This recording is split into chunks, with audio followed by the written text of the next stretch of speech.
It's a very scary situation where you're guilty until proven innocent. Just weeks after the crime was committed in 1989, Donald Trump took out a full-page ad in 4 New York newspapers advocating the return of the death penalty. We don't know who did that crime, and the court's going to decide who did that crime. Were you prejudging those arrested? No, I'm not prejudging at all. I'm not in this particular case. I'm saying if they're found guilty, me on that. Was the ad careful to say if? Because there could have been a bystander, Well, could have been someone wrongfully you can write arrested. anything. I mean, here's a fairly long ad. It was fairly detailed and all, and you can take any interpretation. Well, I say that it's a very scary time for young men in America when you can be guilty of something that you may not be guilty of. This is a very difficult time. I was 15 years old when this happened, and I've spent about 7 years in prison, close to 7 years. You know, to go to prison for a crime like that, that's the absolute world. Untold horrors were mentioned, and we were scared to death. This was a situation where we had to grow up very, very quickly. We had to figure out how we were going to survive and fend for our lives. Just this week, Trump said he still considers the men, again, exonerated by the criminal justice system and by DNA scientific evidence, guilty.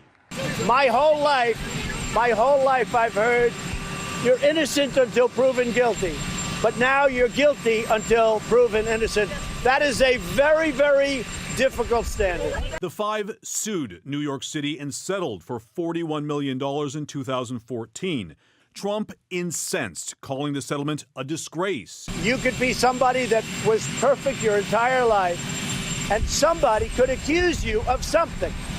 Doesn't necessarily have to be a woman, as everybody says, but somebody could accuse you of something, and you're automatically guilty. But in this realm, you are truly guilty until proven innocent. That's one of the very bad things that's taking place right now. The problem with our society is that the victim has absolutely no rights and the criminal has unbelievable rights. Unbelievable rights.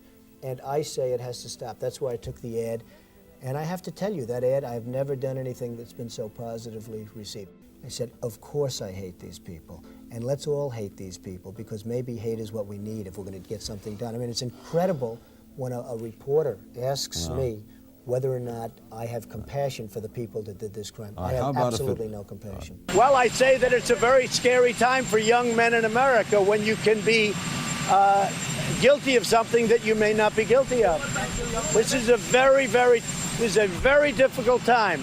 By Donald Trump taking out this ad, what I think is that he was really calling to see if there was somebody from the darker enclaves of society that would kick in our doors, drag us from our homes, and hang us from trees in Central Park. That's the kind of sick type of justice that they were looking for.